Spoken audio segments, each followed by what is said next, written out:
আমার সাথে চলুন, একটি নতুন ধরনের করুণ কাহিনী শুনি। চলুন।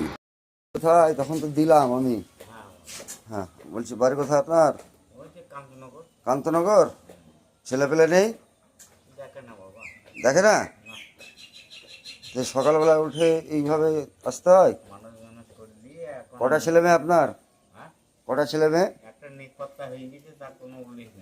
হ্যাঁ, আর বাড়িতে আছে না? কি করে ও? কি করে? ভ্যান চালায়? তো দেখে না? কাউন্সিলরকে বলে কোনো ওষুধ দেয়নি? দেখুন তো, ঠিক আছে, কি করেন আপনি? কি বুঝলেন? এই ভদ্রলোক এখন সম্পূর্ণ একা। এই এত বয়সে তার কেউ নেই, তার সন্তান দেখে না। লজ্জা করে না এদের? ধিক্কার জানাই এমন কুলাঙ্গার সন্তানদের, যারা বাবা মাকে দেখে না এত বয়সেও।